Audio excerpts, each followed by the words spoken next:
Isabela, tu tiempo en la empresa ha llegado a su fin. Necesitamos otra energía, más alineada con la visión actual. La voz de Carolina sonaba tan tranquila, tan desinteresada, como si estuviera hablando del clima. Yo estaba sentada frente a ella, en esa oficina de gerencia con el vidrio polarizado que daba a Medellín, y sentía que el aire se me escapaba de los pulmones. Acababa de escuchar la noticia, así, de golpe, sin preámbulos, sin una explicación real, solo un cliché condescendiente. Recuerdo las últimas semanas como si fuera ayer. Todo empezó cuando Carolina llegó. La hija del vicepresidente, sí. Le inventaron un puesto rimbombante, directora de innovación estratégica. Pero la verdad es que no tenía funciones claras. Solo se dedicaba a inmiscuirse en todo. Yo era supervisora de proyectos, llevaba años en la empresa, y mi proyecto estrella, el Ecopuente Andino, era un hito. Un proyecto de sostenibilidad enorme, financiado por un cliente internacional que era muy estricto con las certificaciones ambientales. Era mi bebé, mi orgullo. Había puesto el alma en cada detalle, cada permiso, cada norma. Pero entonces llegó Carolina, con su sonrisa de superioridad y sus aires de grandeza. Ignoraba la jerarquía, se saltaba los protocolos como si no existieran. Empezó a dar órdenes directas a mi equipo, desviando recursos vitales, cambiando prioridades sin consultarme. Era un caos. Yo intenté mediar, una y otra vez. Le explicaba la importancia de los plazos, de las certificaciones, de las cláusulas con el cliente. Ella solo me miraba con esa sonrisa arrogante y me decía, «Relájate, Isabela, aquí las cosas van a cambiar». Nunca me escuchaba. Mis advertencias caían en saco roto. Y ahora, aquí estábamos. Ella justificando mi despido con vaguedades, con comentarios pasivo-agresivos sobre mi falta de flexibilidad. Yo estaba en shock, intentando entender. ¿Qué había hecho mal? ¿Cuál era la razón de peso? Pero no había ninguna. Era solo su capricho, su poder. Una y otra vez, se repetía en mi cabeza su frase clave, la que había dicho hace unas semanas, casi como una amenaza. Te lo dije, antes de fin de mes aquí las cosas iban a ser distintas. Tú no encajas en lo distinto. Luego me entregó el sobre, mi carta de despido, los documentos de liquidación. Lo sentí como un golpe físico. La humillación era palpable, densa en el aire de esa oficina. 13 años de mi vida. 13 años de levantarme cada día con la ilusión de construir algo, de dejar mi huella. 13 años dedicados a esa empresa, a sus proyectos, a mi equipo. Todo deshecho por el capricho de una recién llegada, de una niña mimada con un apellido poderoso. Me levanté de la silla sintiendo el peso de la injusticia aplastándome. Mis años de dedicación, mi esfuerzo, mi vida entregada a esa empresa. Todo reducido a un sobre y una frase vacía. Salí de la oficina en un estado de entumecimiento, mi mente en blanco. Vi a mi equipo en sus escritorios. Algunos me miraban con pena, otros con desconcierto. Sabía que no era solo mi despido. Era la inestabilidad que ahora les esperaba a ellos, la incertidumbre sobre el futuro del Ecopuente Andino, ese proyecto tan frágil. Bajé en el ascensor. Sentí la mirada de algunos compañeros, pero no pude devolverla. Una vez fuera, en la calle, el sol de Medellín me golpeó, pero no sentí calor. Miré hacia el imponente edificio corporativo, mi hogar durante tantos años. Sentía una mezcla de dolor, de rabia y algo más. Una punzada de premonición. La gravedad de lo que acababa de suceder iba mucho más allá de mi pérdida personal. El proyecto Ecopuente Andino, lo sabía con cada fibra de mi ser, era una bomba de tiempo, y yo ya no estaría allí para evitar que explotara. Llegué a mi apartamento en Medellín, y todo se sentía vacío. Un silencio que me taladraba los oídos. Los papeles de mi despido estaban ahí, sobre la mesa de café, mirándome. Había hecho un café al llegar, pero se enfrió sin que le diera un solo sorbo. Silencio de la casa era un eco de mi propia impotencia, de una rabia que me quemaba por dentro. Me sentía como un barco sin brújula, a la deriva, después de haber cartografiado cada océano de esa empresa. Era como si me hubieran arrancado un pedazo del alma. Pensar en todo lo que había sacrificado me revolvía el estómago. Entré a esa empresa recién graduada, con la ilusión a flor de piel, como ingeniera junior. Recuerdo las primeras victorias. Esas noches en vela en las que el cansancio era solo una anécdota porque el proyecto avanzaba. Cada ascenso, cada nuevo desafío, fue ganado con sudor y esfuerzo puro. No hubo atajos. Fui escalando, ganando la confianza de mis superiores y de mi equipo con cada proyecto que sacaba adelante. Hubo mucho en mi vida personal que quedó en segundo plano. Relaciones que no prosperaron porque el trabajo siempre estaba primero. Vacaciones que se posponían una y otra vez. Fines de semana dedicados a informes, a visitas de obra, a solucionar problemas. Me había ganado la reputación de la que saca los proyectos imposibles, la que sabe dónde está cada tuerca y cada tornillo. Y no era un título que me hubieran regalado. Lo había forjado con años de compromiso inquebrantable. El Ecopuente Andino era la joya de la corona, mi obra maestra personal. Luché con uñas y dientes para conseguir ese proyecto.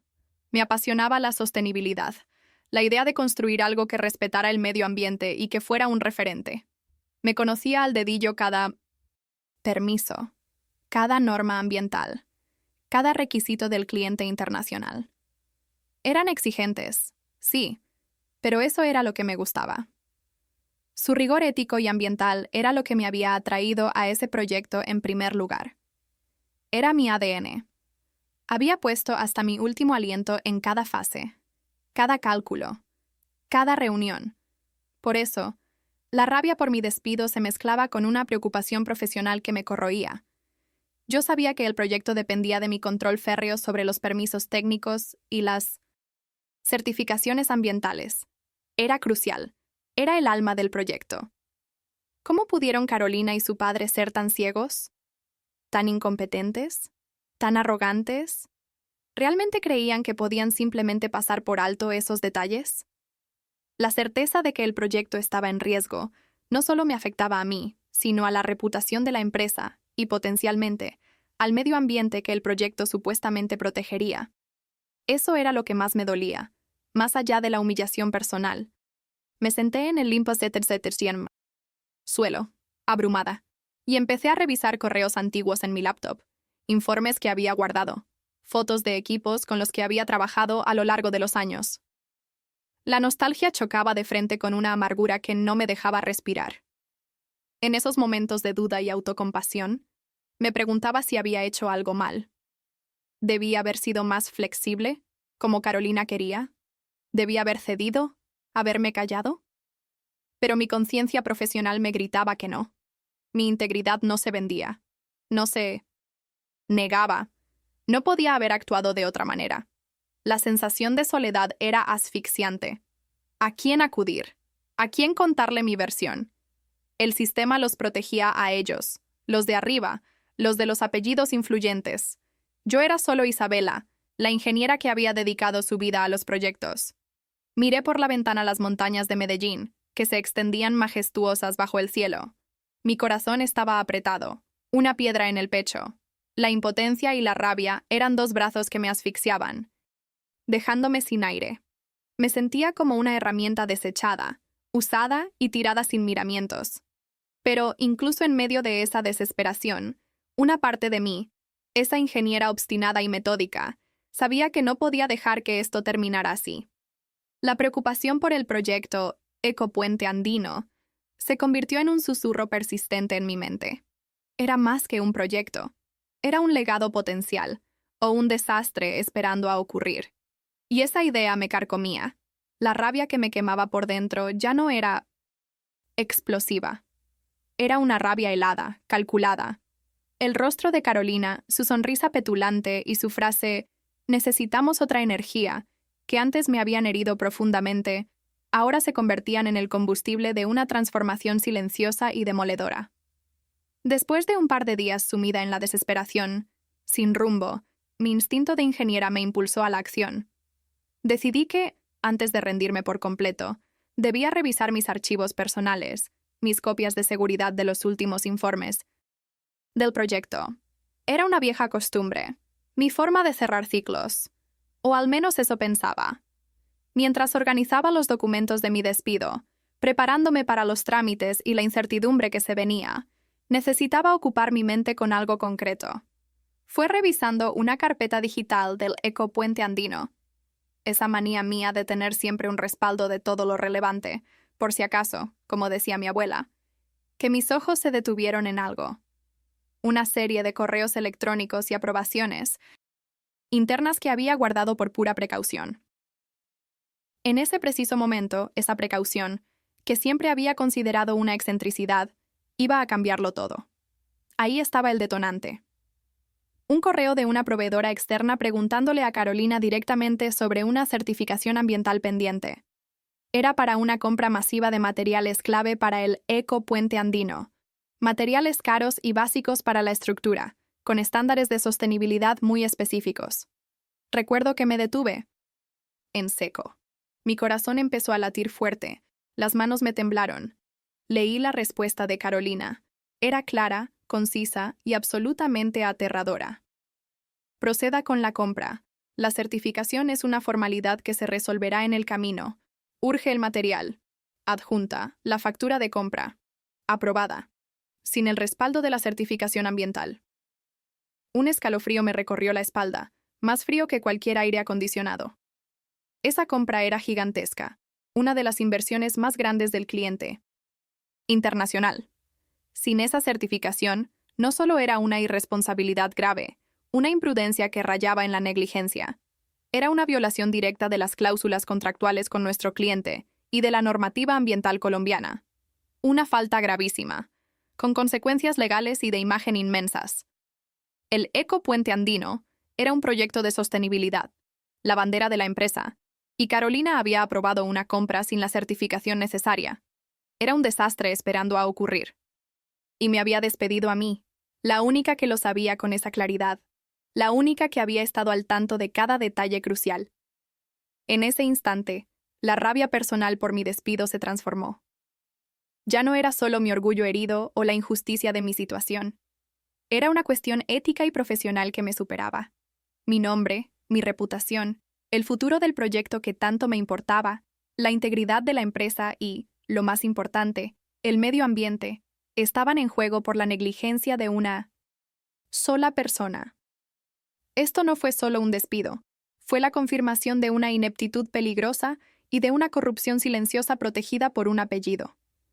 La imagen de Carolina, tan segura de sí misma, tan petulante, se desvaneció de mi mente.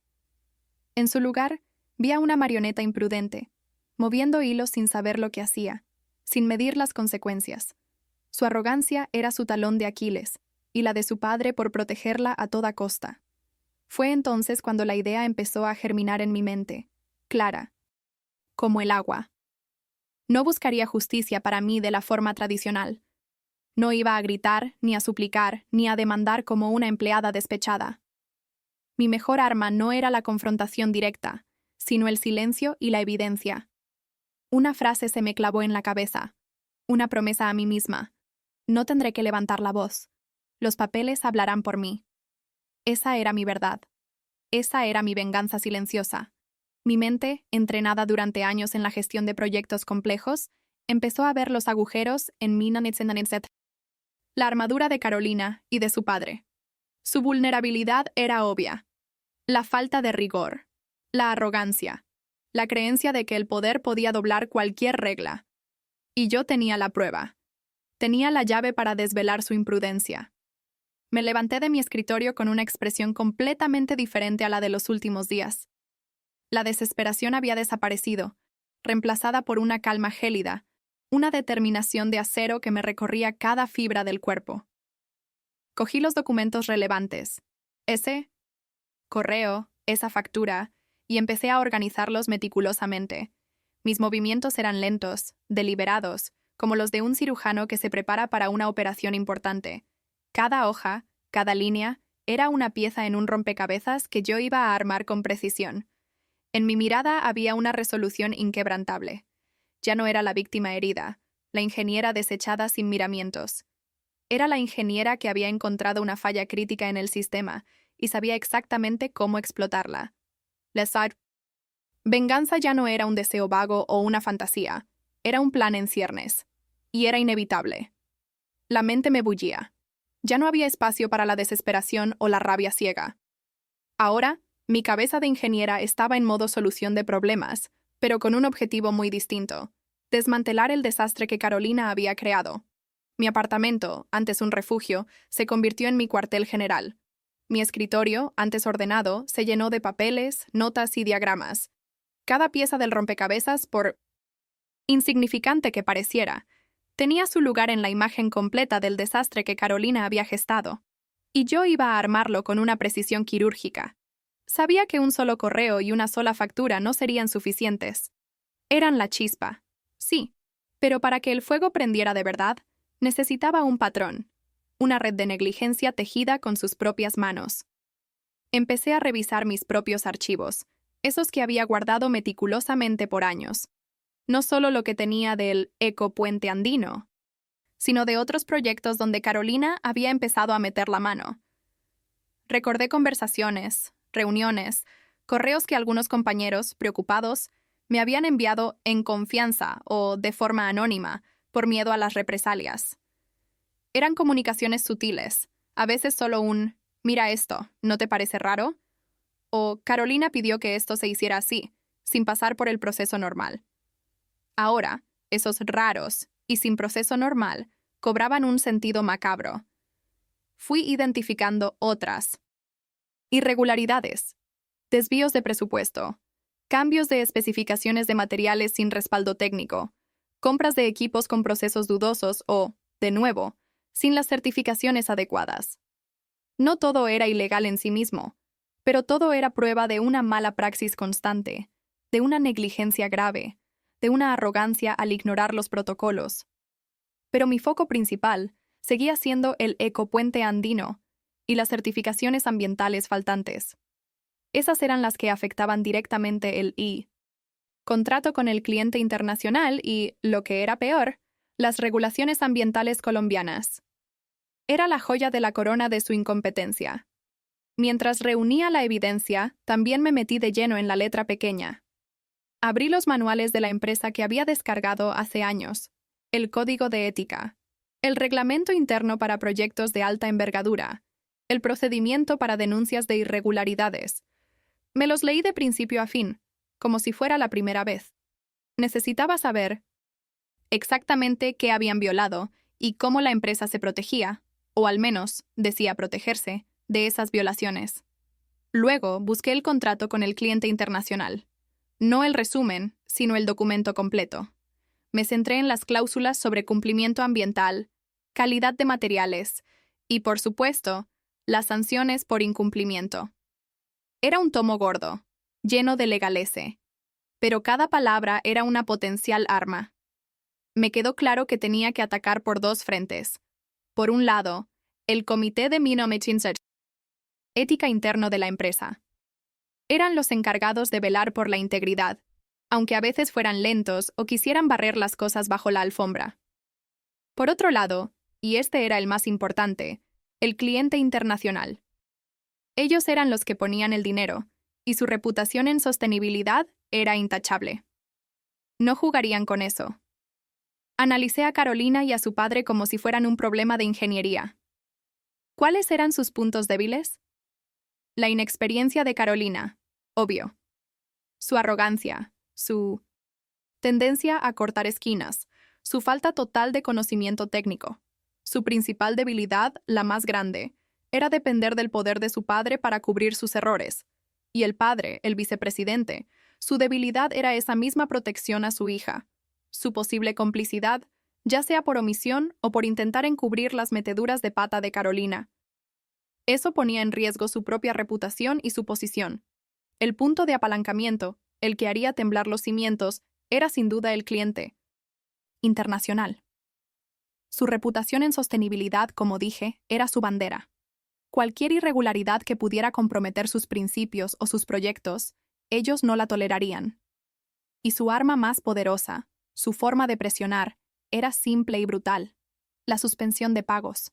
Eso sí que dolería. Eso sí que haría ruido. Ahora venía la parte más delicada: cómo enviar la información sin ser rastreada. No quería que me vieran como una empleada despechada y descalificaran mi evidencia. Necesitaba que los papeles hablaran por sí mismos, sin mi voz. Decidí crear un correo electrónico anónimo y descartable, que no pudiera vincularse a mí de ninguna manera. Iba a enviar los documentos a ambos frentes, de forma escalonada. Primero, al Comité de Ética. Quería que la investigación interna empezara, que se pusieran en aviso. Luego, al cliente internacional. Eso activaría las cláusulas contractuales. Los documentos tenían que ser autoexplicativos, contundentes, sin necesidad de que yo añadiera una sola palabra. Los papeles, solo los papeles. Terminé de organizar mis carpetas digitales y físicas. Cada correo, cada factura, cada informe, cada manual estaba en su lugar. Clasificado, fechado. Todo estaba listo. No había vuelta atrás. Una última revisión de cada documento. Cada fecha. Cada firma. La precisión era mi única aliada ahora. Miré el monitor. Mi rostro reflejado en la pantalla estaba frío y calculador. No era la venganza de los gritos, ni de los escándalos públicos. Era la venganza de la verdad susurrada a los oídos correctos, en el momento preciso. Y esa, lo sabía, sería mucho más devastadora. La tensión era palpable, aunque solo para mí. Me senté frente a mi computadora, respirando hondo, sintiendo el peso de todo lo que había hecho y lo que estaba a punto de hacer. La espera había sido la parte más dura, estos días planificando, revisando, esperando el momento exacto. Pero sabía que el momento era crucial. No podía fallar. No después de todo. Abrí el correo electrónico anónimo que había creado. Un par de clics y el primer paquete de documentos salió volando hacia el Comité de Ética de la empresa. Incluí los correos de Carolina donde aprobaba las compras sin las certificaciones, las facturas sin respaldo y un informe conciso que destacaba todas las inconsistencias. No había una palabra mía, solo los hechos, las fechas, las firmas. Los papeles hablarían. Sabía que al principio el comité, con el vicepresidente de por medio, sería reticente. Intentarían minimizarlo, barrerlo bajo la alfombra. Pero la gravedad de las acusaciones y la claridad de la evidencia eran demasiado grandes para ignorarlas. Se verían obligados a abrir una investigación preliminar. Los rumores, aunque silenciosos al principio, empezarían a circular por los pasillos, como un veneno lento. Unos días después, cuando supuse que el comité ya estaría revisando mi envío, activé el segundo frente. Con el mismo correo anónimo, envié una copia de la información más crítica, directamente a la persona de contacto del cliente internacional. Me enfoqué en la violación de las cláusulas ambientales para el proyecto Ecopuente Andino. Esa era su línea roja. No añadí explicaciones, solo los documentos que probaban lo que Carolina había hecho. La respuesta del cliente internacional fue rápida y contundente. No hubo advertencias ni preámbulos a la gerencia de la empresa. Simplemente recibieron la información, la verificaron internamente con la celeridad que los caracterizaba y, sin previo aviso, suspendieron todos los pagos relacionados con el proyecto Ecopuente Andino. Así, de golpe. Hasta que se aclararan las responsabilidades y se garantizara el cumplimiento de todas las normativas. Esa noticia cayó como una bomba en la gerencia. Lo supe por un par de antiguos colegas que, discretamente, me mantenían al tanto de los cotilleos importantes. El Ecopuente Andino era el proyecto clave, el más importante en ese momento. La pérdida de financiamiento era un desastre, una catástrofe financiera y de reputación. Carolina y su padre, el vicepresidente, debían estar en pánico. Intentaron desesperadamente encontrar al topo, a la fuente. Su primera reacción, predeciblemente, fue intentar culparme a mí. El padre de Carolina, me contaron, acusó a la junta directiva de ser víctima de una filtración malintencionada de una empleada despechada. Intentó desviar la atención, desacreditar la fuente, insinuar que todo era una patraña. Pero no podían. Desviar el hecho de que el cliente internacional había suspendido los pagos. Eso era real, tangible, y golpeaba directamente en sus bolsillos. Y sí, como esperaba, la empresa me contactó. No para pedirme explicaciones sobre la denuncia, por supuesto que no. Me enviaron un correo amigable, preguntando si había filtrado información después de mi despido. Querían incriminarme, usar cualquier cosa para descalificar la evidencia, pero yo había anticipado esto. Mantuve un perfil bajo, como una sombra. No respondía a correos ni a llamadas sospechosas. Si me contactaban formalmente, mi estrategia era clara: evasivas legales o simplemente negaría haber filtrado nada. Técnicamente, no había filtrado nada. Había enviado documentos que ya eran de mi posesión como supervisora, documentos críticos para la salud del proyecto y la empresa. Mi silencio era mi escudo, mi arma más poderosa. La información ya estaba en manos de las autoridades internas y, lo más importante, del cliente. No había forma de desenviar los hechos, de borrarlos. Las pruebas estaban ahí, sólidas como rocas. La noticia de la suspensión de pagos no tardó en filtrarse entre los empleados. El caos y la incertidumbre se apoderaron de la empresa. Los gerentes clave estaban en reuniones de emergencia, las luces de sus oficinas encendidas hasta altas horas de la noche. Yo observaba todo desde la distancia, con una mezcla de satisfacción y la fría certeza de que mi plan estaba funcionando. La primera ficha de Lean dominó había caído, y el efecto dominó era inevitable. Carolina y su padre habían subestimado a la empleada despechada, pero la verdad, envuelta en papeles, era mucho más poderosa que cualquier apellido. El ambiente en la empresa no era un polvorín, era una explosión silenciosa que se expandía por cada pasillo, por cada oficina. Las reuniones de emergencia se sucedían sin descanso. Las luces de la oficina del vicepresidente y de la sala de juntas no se apagaban ni de noche. El prestigio de Carolina y de su padre se desmoronaba a cada hora que pasaba sin una solución para la suspensión de pagos del cliente. Yo observaba todo desde la distancia, con una fría satisfacción. No tuve que levantar un dedo. Las fuerzas que puse en marcha eran imparables. El comité de ética, que al principio había intentado ir despacio para no molestar a un vicepresidente, ahora se veía acorralado. Con el respaldo de la suspensión del cliente internacional, no podían mirar hacia otro lado. Su investigación se intensificó, y los rumores se volvieron cuchicheos. Y los cuchicheos, verdades a medias que todos empezaban a entender. El cliente, por su parte, no se andaba con rodeos. Exigían respuestas claras, un plan de acción concreto, y lo más importante, responsabilidades. La reputación de la empresa estaba en juego, y con ella, futuros contratos que valían millones. El padre de Carolina intentó, por supuesto, proteger a su hija. Sugirió soluciones rápidas. Intentó manejar la situación como siempre hacía. Quiso minimizar el impacto, decir que eran errores de juventud o problemas de comunicación.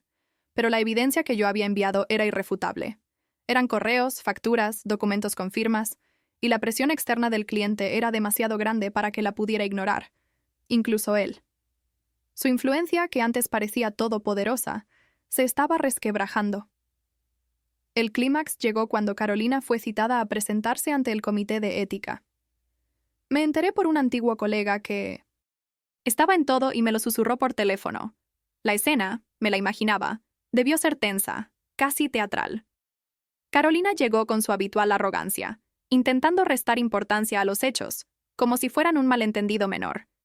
Pero el comité tenía los documentos, mis documentos. Los correos electrónicos donde ella aprobaba compras sin certificación, las facturas sin el respaldo ambiental, las órdenes directas que ignoraban los protocolos. La confrontación fue directa. Le preguntaron sobre el correo donde aprobaba la compra de materiales clave sin la certificación ambiental. Mi colega me contó que sus excusas fueron débiles, que se contradijo, que intentó culpar a la proveedora, luego al equipo, pero el comité le puso la prueba irrefutable delante de sus narices. No había forma de negarlo. Mi colega me dijo que vio cómo el rostro de Carolina, que antes rebosaba confianza y superioridad, se descompuso en puro pánico. Se dio cuenta, en ese momento, de que había sido superada. Su padre, que estaba presente en la sala, observó con impotencia cómo su imperio de influencia se desmoronaba ante sus ojos. El silencio de la sala, me dijo mi colega, era ensordecedor. La decisión fue inevitable y rápida. El comité, bajo la presión implacable del cliente internacional y con la evidencia irrefutable en sus manos, recomendó el despido inmediato de Carolina. ¿La razón? Negligencia grave y violación de protocolos éticos y contractuales. No pasaron muchos días para que la junta directiva desesperada por salvar la reputación de la empresa y asegurar la reanudación del proyecto, tomara una decisión aún más drástica. El padre de Carolina fue removido de su cargo de vicepresidente. No por complicidad directa, al menos no oficialmente, sino por deficiencias en la supervisión y falta de control de procesos críticos. Una forma elegante, me pareció, de decir que había encubierto o permitido las acciones de su hija. La noticia sacudió a la empresa hasta sus cimientos. Mi colega me envió un mensaje. Isabela, la sacaron.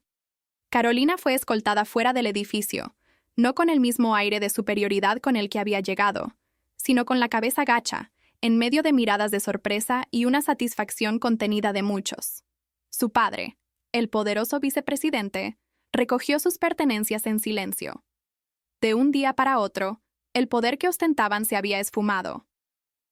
El proyecto Ecopuente Andino, mi bebé, quedó suspendido indefinidamente hasta que se realizara una auditoría completa. Toda el área que estaba bajo la responsabilidad del ex vicepresidente fue sometida a una revisión exhaustiva. Leí las noticias internas, cuidadosamente reenviadas por mis antiguos colegas, que me mantenían informada discretamente. Los comunicados oficiales, redactados con una pulcritud que intentaba disimular el desastre, confirmaban los despidos y las revisiones. Una sonrisa fina cruzó mi rostro. No hubo alegría ruidosa, ni celebración, solo la profunda satisfacción de la justicia. La promesa de Carolina de sacarme antes de fin de mes se había cumplido, pero lo que vino después para ella fue su propio final.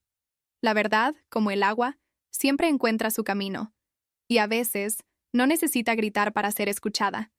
Meses han pasado desde todo aquello. Ya no estoy en ese edificio de vidrio ni en Medellín. Ahora estoy en otro lugar, en otra ciudad, sentada en la terraza de un café con una vista diferente, pero igual de inspiradora. Miro mi taza humeante y pienso que las cenizas de un viejo conflicto a veces abonan la tierra para nuevas oportunidades. Y vaya que sí. Después de todo el revuelo, mi teléfono no paró de sonar. No fue la antigua empresa para pedirme que regresara. Ni siquiera lo habría considerado. Esa etapa estaba cerrada para mí. Pero mi nombre, Isabela Rodríguez, se había limpiado en el gremio. Mis antiguos colegas, los que vieron lo que pasó y los que sabían cómo trabajaba, se encargaron de que la verdad saliera a la luz. Y no me refiero a que yo anduviera contándolo. Me refiero a que la gente que importaba, la gente seria en la industria, entendió lo que había pasado. Recibí llamadas de empresas competidoras, ofertas de trabajo que antes ni me habría atrevido a soñar. Incluso, y esto fue lo más sorprendente, el cliente internacional que financiaba el Ecopuente Andino se puso en contacto. No para un chismorreo, sino para ofrecerme un puesto en su equipo de consultoría ambiental. Me dijeron que estaban impresionados con mi rigor, con la seriedad de los documentos que había enviado, y que, al final, habían salvado el proyecto de un desastre mucho mayor. Mi meticulosidad, esa que Carolina había llamado falta de flexibilidad, ahora era mi mayor activo.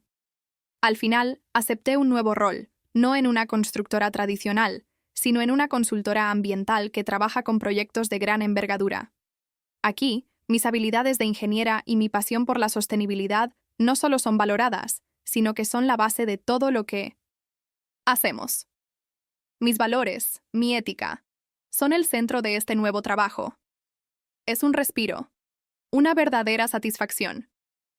¿Y el Ecopuente Andino? ¿Qué pasó con él? Pues, después de una auditoría externa que confirmó todas las irregularidades que yo había señalado, el proyecto fue finalmente reanudado. Pero no sin un costo. Todos esos materiales que Carolina había aprobado sin certificación ambiental tuvieron que ser reemplazados. Imagínense el gasto, el tiempo perdido, la vergüenza para la empresa. No, fue poca cosa. La empresa, mi antigua empresa, aprendió una lección dolorosa sobre el nepotismo y la negligencia. Me enteré de que reforzaron sus protocolos internos de una manera drástica.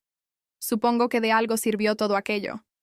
Mi venganza, si es que se le puede llamar así, no fue ruidosa. No necesité gritar mi verdad. No tuve que levantar la voz. Los papeles hablaron por mí, con una elocuencia que ninguna amenaza o prepotencia podía silenciar. Mi venganza no fue ruidosa. Fue un golpe de realidad, fría y calculada, servida directamente en la oficina de un vicepresidente y entregado por su propia hija.